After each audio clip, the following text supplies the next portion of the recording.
한국직업방송과 연합뉴스TV가 함께 만드는 취업 전문 뉴스 투데이 고용플러스입니다.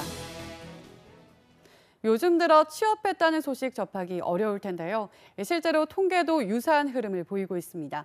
6개월 이상 일자리를 구하지 못한 사람이 외환 위기 이후 최다였고 아예 취업을 포기한 사람도 해당 통계가 생긴 이후 가장 많았습니다. 정인용 기자입니다. 일을 하고 싶지만 6개월이 넘도록 하지 못한 장기 실업자가 월 평균 15만 명을 넘어섰습니다. 지난해 같은 기간보다 1만 명 늘어난 수치입니다. 1999년 이 통계가 만들어진 이후 올해가 가장 많았습니다. 외환위기 충격이 채 가시지 않은 2000년 1월에서 9월까지 장기 실업자 수 평균 14만 2천 명보다도 더 많았던 겁니다. 같은 기간 전체 실업자 수도 111만 7천 명을 기록해 최근 19년 사이에 가장 많은 수준으로 지난해보다 5만 명이 늘었습니다. 실업자가 많다 보니 나라에서 실업급여로 나가는 돈도 5조 원을 넘은 것으로 파악됐습니다. 지난해 같은 기간 나간 돈보다 9천억 원 넘게 많았습니다. 더 큰 문제는 취업이 되지 않아 아예 구직을 포기해버린 사람들이 늘고 있다는 점입니다. 올 들어 지난달까지 구직 단념자 수는 월 평균 51만 6천 명으로 지난해 같은 기간보다 3만 1천 명 늘어 2014년 해당 통계를 파악하기 시작한 이후 가장 많았습니다. 이처럼 고용 지표가 악화하고 있는 건 한국 경제 전반의 구조적 어려움과 맞물려 있습니다.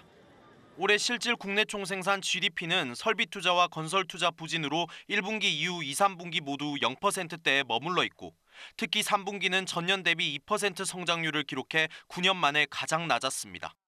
여기에 수출 상황도 나빠지고 있는 데다 민간 소비도 좀처럼 활기를 회복하지 못하고 있어 이 같은 분위기가 앞으로도 이어질 것이란 목소리도 나옵니다. 연합뉴스TV 정인용입니다. 우리나라 경기 지표가 갈수록 나빠지고 있습니다. 3분기 성장률이 0.6%에 그쳐 올해 2.7% 달성이 쉽지 않아 보이는 상황에서 경제협력개발기구는 경고등을 켰습니다. 우리 경기가 더 둔화될 것이란 우려가 커지고 있습니다. 박진영 기자의 보도입니다. 정부와 한국은행은 올해 우리나라 성장률을 잇따라 낮췄습니다. 김동연 부총리 겸 기획재정부 장관은 지난 25일 국정감사에서 2.5%의 당초 전망을 지금 달성하기가 쉬운 상황이 아니라고 말했습니다. 올해 성장률 전망을 작년 12월 3.0%에서 올해 7월 2.9%로 내린 정부가 이마저도 지키기 어렵다고 본 겁니다. 한국은행은 올 초 3%에서 2.9%로 최근에 다시 2.7%로 조정했습니다. 하지만 3분기 성장률 0.6%를 기록하면서 4분기에 0.82%를 넘어야 2.7%를 달성할 수 있는데 지난 2년간 0.8%를 넘은 경우는 단 4번뿐입니다. 내년 성장은 올해보다 더 어둡습니다. 한은과 KDI 2.7%, IMF와 현대경제연구원은 2.6%, LG경제연구원은 2.5%까지 떨어질 것으로 예상했습니다. 경제협력개발기구 OECD는 최근 강한 경고등을 켰습니다. 경기 선행지수가 17개월 연속 하락한 것인데 이는 외환위기 때인 20개월 연속 하락 이후 가장 긴 내린세입니다. 특히 지난해 12월 이후 매월 0.1포인트 넘게 급락하며 빠르게 하강 국면에 들어선 것이란 분석도 나옵니다. 경기 선행지수가 앞으로 6개월 뒤 상황을 반영한 것인 만큼 적어도 6개월 이후인 내년 상반기까지는 더 나빠질 것이란 의미로 해석됩니다. 미중 무역 분쟁, 유가 상승, 미국 금리 인상 등으로 대외적 반등 모멘텀을 찾기 어려운 만큼 내수 시장 회복에 정부 역량을 집중할 필요가 있다는 지적이 나옵니다. 연합뉴스TV 박진영입니다. 우리나라 대표 수출품인 반도체와 자동차가 엇갈린 실적을 내며 대조를 이뤘습니다. 반도체 수출은 초호황을 누렸지만 자동차는 실적 쇼크에 빠졌습니다. 그 배경을 한상용 기자가 짚어봤습니다. 반도체는 우리 경제의 버팀목이라 할 만큼 올해 수출 실적을 주도했습니다. 삼성전자는 올 3분기 반도체를 중심으로 17조 5천억 원의 영업이익을 거뒀고 6조 4천억 원 이상의 이익을 낸 SK하이닉스는 꿈의 영업이익률까지 달성했습니다. 우리나라 단일 품목 최초로 연간 수출 1,000억 달러 돌파란 새 역사도 썼습니다.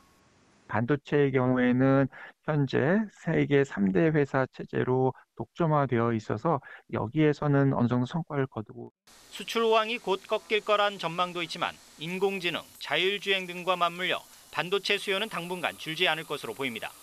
고사양 메모리 기술로 중국 등 경쟁국과 초격차를 계속 유지하는 게 관건입니다. 하지만 자동차는 극심한 수출 부진에 위기감마저 감돕니다. 현대자동차의 3분기 영업이익은 2,889억 원, 작년 대비 무려 76%나 줄었고 영업이익률은 1.18%에 불과합니다. 기아자동차도 시장 기대에 못 미친 1,173억 원의 영업이익을 냈습니다.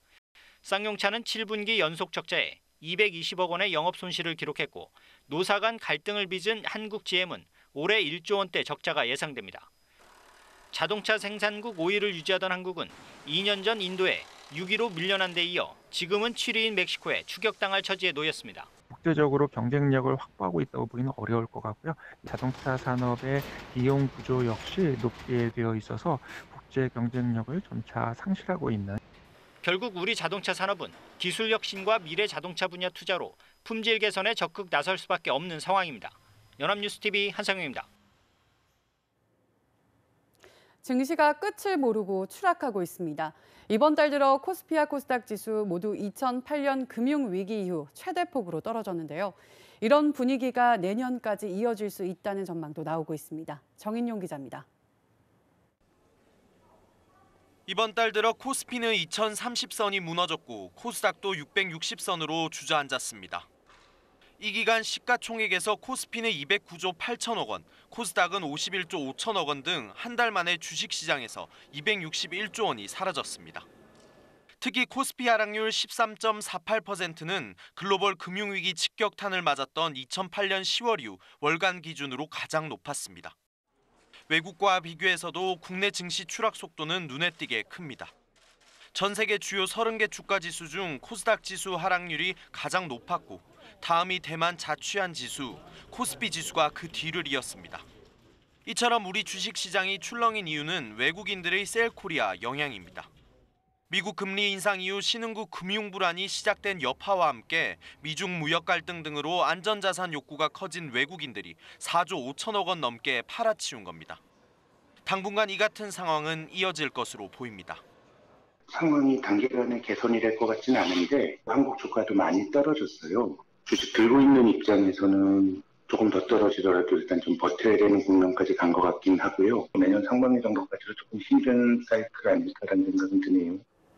미국이 예고한 것처럼 연내 금리를 한 번 더 올릴 경우 한미 금리 차가 더 벌어지기 때문에 지금보다 자본 유출 가능성은 더 커집니다. 따라서 우리나라 금리를 올려야 한다는 압박이 커지고 있지만 경기가 더 나빠질 수 있는 상황에서 인상도 쉽지 않은 실정입니다. 연합뉴스TV 정인용입니다. 정부가 육아교육의 공공성 강화를 위해 국공립 유치원 취원율을 2021년까지 40%로 끌어올리기로 했습니다. 당초 계획에서 1년 앞당긴 건데요. 다른 나라는 어떤 수준인지 김태종 기자가 비교해봤습니다. OECD 35개 나라 중 만 3세에서 5세까지 국공립 유치원과 국공립 어린이집에 다니는 우리나라 아동 비율은 최하위 수준입니다. 우리나라는 21.1%로 OECD 평균 66.9%와 주요 20개국 평균 58.3%에도 크게 미치지 못합니다. 우리나라보다 낮은 나라는 호주와 아일랜드, 뉴질랜드뿐인데 이들 나라의 경우 지역 아동센터나 종교시설 등 지역사회 보육기관이 많습니다. 국가별로 보면 체코가 가장 높고 에스토니아와 슬로베니아, 스위스도 90%가 넘습니다. 미국도 60%에 육박하고 일본은 상대적으로 낮은 수준이지만 우리나라보다는 높습니다. 최소한 국가가 어떤 정책을 펴고 국가의 공적 책임을 수행하기 위해서라도 국공립 유치원 이용 아동 비율이 최소한 50% 정도는 돼야 된다라고. 교육부는 이런 가운데 국공립 유치원 증설 계획의 하나로 공영형 사립 유치원 모집에 속도를 내고 있습니다. 앞서 1차 신청을 받은 교육부는 내달 추가 공모에 들어갑니다. 공영형 사립 유치원은 운영비 등을 공립유치원 수준으로 지원받는 대신 법인으로 전환하고 개방이사를 선임하는 등 책무성을 강화한 형태입니다. 연합뉴스TV 김태정입니다. 서울시가 내년부터 어린이집 전면 무상보육을 시행합니다. 박원순 서울시장은 지난 27일 서울광장에서 열린 2018 서울복지박람회에서 내년부터 국공립 어린이집과 민간 어린이집 보육료 차액을 전액 지원해 실질적 무상보육을 실현하겠다고 말했습니다. 현재 서울시 민간 어린이집을 이용하는 3에서 5세 육아 가구는 월 8만 3천 원에서 6만 8천 원의 차액 보육료를 내고 있습니다. 서울시는 또 공동 육아 품앗이 공간인 우리 동네 열린 육아방도 2022년까지 450곳을 설치하기로 했습니다. 국토교통부가 다른 부처의 일자리까지 국토교통 일자리로 둔갑시켜 발표했다는 지적이 제기됐습니다. 민주평화당 윤영일 의원이 국토부로부터 제출받은 자료를 분석한 결과 국토부는 2022년까지 전국 10개 혁신도시에 일자리 8,400개를 창출하겠다고 발표했지만 실제로는 880개에 불과했습니다. 하지만 국토부는 지난 5월 발표한 국토교통 일자리 로드맵을 통해 전국 10개 혁신도시 150개 공공기관에서 창출되는 혁신도시 채용 인력 8,400개 전부를 국토부 채용 인력으로 둔갑시켰다고 윤 의원은 지적했습니다.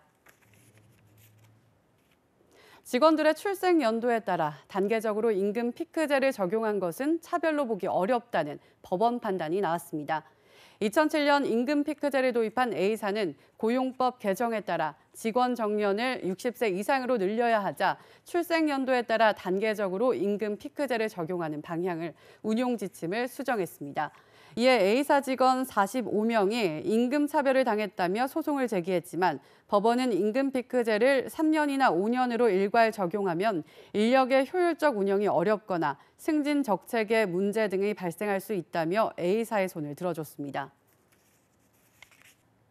앞으로 한국 경기가 둔화할 것이라는 경제협력개발기구 OECD의 경고 신호가 외환 위기 이후 가장 강한 것으로 나타났습니다. OECD에 따르면 올해 8월 한국의 경기 선행 지수는 전월보다 0.1포인트 내린 99.2를 기록했습니다.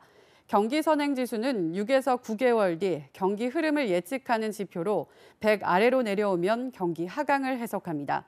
경기 선행 지수 하락은 17개월째로 외환 위기 때인 1999년 9월부터 20개월 연속 하락한 이후 가장 긴 내림세입니다.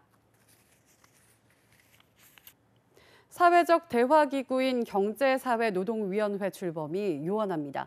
민주노총이 합류 여부를 내년에 결정하기로 했기 때문인데요. 그동안 출범에 공을 들여온 문성현 위원장은 사실상 사의를 표명했습니다. 박진영 기자의 단독 보도입니다. 지난 7월 문성현 경제사회노동위원장은 연합뉴스TV와 단독 인터뷰에서 9월 내 정식 출범을 준비 중이라고 말했습니다. 민주노총과는 이제 꾸준히 서로 관계를 모색하면서 민주노총이 참여하지 못하더라도 일단은 나머지 분들과 함께 경제사회노동위원회 회의를 정상화시킬 계획입니다. 민주노총 출신인 문 위원장은 양대 노총을 설득해 참여를 이끌어낼 수 있다는 의지를 내비쳤습니다. 문재인 대통령도 3.1운동 및 대한민국 임시정부 수립 100주년 기념사업 추진위원회 출범식에 참석하기 직전 양대 노총위원장과 비공개 면담을 가지는 등 문성현 위원장의 힘을 실어줬습니다. 하지만 지난 17일 민주노총이 내년 1월에 참여 여부를 결정하기로 하면서 계획은 어그러졌습니다. 남북 정상회담 등 굵직한 현안으로 계획보다 늦어졌지만 다음 달 대통령이 참석하는 첫 회의를 열고 완전한 출범을 기획하던 문성현 위원장의 실망감은 굉장히 컸던 것으로 전해졌습니다. 문 위원장은 사실상 사의 표명을 하고 일주일 넘게 사무실에 나오지 않고 있습니다. 비상근이라 매일 출근할 필요는 없다지만 이렇게 긴 시간 출근하지 않은 것은 매우 이례적입니다. 일각에서는 경제회복과 노동 문제 해결을 위해 문 위원장이 생각을 정리한 뒤 다시 업무에 복귀할 것이라고 기대하지만 상황이 녹록지 않습니다. 민주노총 없이 일단 출범해야 한다는 한국노총, 경사노위에 참여하지 않지만 노사정 대표자 회의와 산하위원회는 참여한다는 민주노총, 경제 사정이 좋지 않은 상황에서 서로의 입장차를 줄일 묘책이 필요한 상황입니다. 연합뉴스TV 박진영입니다.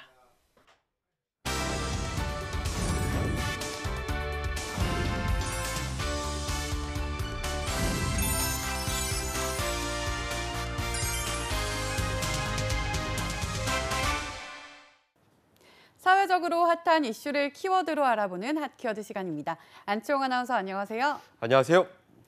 핫키워드 시간입니다. 이 주식 시장이 불안합니다. 지난 28일 코스피는 2027.15로 마감되며 하락과 반등세를 계속했는데요. 문제는 이로 인해 주식 시장에 우리 경제에 불안한 뇌관이 되고 있다는 겁니다. 은행 대출보다 더 무서운 주식 대출 역시 이 같은 경제 불안에 한몫하고 있는데요. 오늘 핫키워드에서 알아봅니다. 네, 코스피가 지나치게 등락을 반복하고 있습니다. 투자자는 물론 국내 경제에 대한 불안감이 커지고 있는 상황이고요. 그렇습니다. 특히 지난 24일은 검은 목요일로 불렸을 정도입니다. 한때 유가증권 시장과 코스닥 시장의 심리적 지지선인 2100과 700선이 동시에 무너진 건데요. 급락 추이 역시 7년 만에 최대였다고 합니다. 이렇게 갑자기 증시가 떨어진 배경엔 미국의 증시 폭락이 주요한 원인으로 꼽히고 있습니다. 뉴욕 증권거래소 주요 지수가 국채금리 상승과 주요 기술주 불안으로 인한 건데요. 이로 인해 다우존스 산업평균지수와 S&P 500 지수가 3%대 하락세를 기록했고 나스닥 종합지수는 4% 이상 떨어졌죠. 여기에 미중 간 무역 분쟁, 이탈리아 예산안 불협 화음, 사우디아라비아의 정치적 불안 등 각종 악재가 증시에 영향을 주며 우리나라는 물론 아시아의 주요 증시 시장 역시 급락폭을 보였습니다. 네, 우리나라 주식시장의 경우 대외적 요인과 외국인들의 자금 투자에 유난히 영향을 많이 받는다는 사실이 참 안타까운데요. 지난주와 같은 상황은 우리나라 주식이 언제 무너질지 모르는 허약 체질이라는 걸 여실히 드러낸 셈이었잖아요. 네, 문제는 이뿐만이 아닙니다. 현재 우리나라 주식담보대출이 30조 원 가까이 되며 우리 경제의 숨은 뇌관으로 작용한 건데요. 주식담보대출의 종류는 두 가지가 있습니다. 이 투자자가 증권사로부터 돈을 빌려 주식을 사는 신용융자거래와 투자가 보유한 주식을 담보로 하는 돈을 빌리는 예탁증권담보융자인데요. 금융투자협회에 따르면 20일 기준으로 신용융자거래 잔액은 10조 7,958억 원, 예탁증권담보융자 잔액도 18조 7,120억 원으로 이 둘을 더하면 30조 원에 육박한다고 합니다. 참고로 지난해 말보다 4조 원 가깝게 증가한 수치입니다. 네, 1년도 안 되는 사이 4조 원이 넘는 대출이 증가했다는 사실이 참 놀라운데요. 어떻게 이렇게까지 주식 대출이 늘어난 건가요? 네, 한때 주식시장이 호황기를 맞으면서 이때 공격적인 투자를 하기 위해 신용거래융자로 돈을 빌려 주식을 사려 했던 원인과 은행권 대출 규제가 강화되며 예탁증권담보융자로 자금을 마련하려는 움직임이 함께 겹치면서 이처럼 풍선 효과가 나타난 겁니다. 네, 그렇군요. 그런데 문제는 주식시장이 계속 하락세가 계속될 경우 이처럼 주식 대출을 통해 돈을 빌린 사람들의 경우 이 빚 부담이 더 커질 수밖에 없다는 거네요. 그렇습니다. 일단 예탁증권담보융자의 경우 주식시장이 하락세를 보이면 자산 규모가 줄어드는 것이기 때문에 그만큼 빚 부담이 더 커질 수밖에 없는 것이고요. 신용융자 거래의 경우 투자자가 대출금을 제대로 갚지 않는다면 담보로 물려있는 주식을 강제로 팔아 반대 매매를 통해 원리금을 챙기려는 움직임을 보입니다. 그런데 이렇게 주식을 내놓게 되면 주식은 계속 떨어질 수밖에 없으니 악순환이 계속될 수밖에 없는 거죠. 네, 이렇게 보니 주식 대출은 부동산 대출과 비슷한 부분이 참 많다는 생각이 듭니다. 이 경기에 영향을 많이 받고 여의치 않을 경우 매물을 내놓게 되는 거잖아요. 네, 맞습니다. 그래서 투자 전문가들은 주식 대출을 아파트 갭 투자와도 많이 비교하는데요. 적은 돈으로 빚을 내 아파트와 같이 주식을 대량으로 매입하기 때문입니다. 만약 경제가 호황기라면 빚을 내고 이익을 보지만 하락기엔 어려움을 겪게 된다는 점도 똑같습니다. 문제는 주식 대출은 부동산 대출보다 더 위험성이 크다는 점이 있는데요. 이자율을 보시면 그 위험성이 더 자세히 아실 수 있을 겁니다. 이렇게 주식 대출로 융자를 받으려면 최대 9%까지의 금리를 감수해야 합니다. 그런데 더 큰 문제는 주식 대출 이자로 재미를 본 증권사들이 끊임없이 이자를 올리려 한다는 것에 있는데요. 주식은 하락하는데 대출 금리는 높이고 투자자들의 빚 부담이 계속되는 악순환이 반복되면서 결국 30조 원에 육박하는 주식 대출이 우리 경제에 큰 뇌관으로 작동할 수밖에 없는 겁니다. 이 때문에 정부의 규제는 물론 증권사들과 개인 투자자들이 자체적으로 주식 대출에 보수적이어야 할 필요가 있다고 많은 전문가들이 지적하고 있습니다. 네, 주식시장에서 우리가 잊지 말아야 할 것이 있습니다. IMF 당시 증권사가 무너진 요인 중 하나가 이 주식 담보대출이었던 거죠. 세계 증시에 영향을 받아 우리 증시 역시 요동치고 있습니다. IMF와 같은 국가적 위기가 또다시 겪지 않기 위해서는 이럴 때일수록 개인 투자자들은 투자와 대출에 신중을, 증권사들은 도덕적인 우를 범하지 말아야 할 것입니다. 지금까지 핫키워드 시간 안치홍 아나운서였습니다. 고맙습니다. 고맙습니다. 지금까지 투데이 고용 플러스였습니다. 오늘 저희가 준비한 내용은 여기까지입니다. 함께해 주신 여러분 고맙습니다.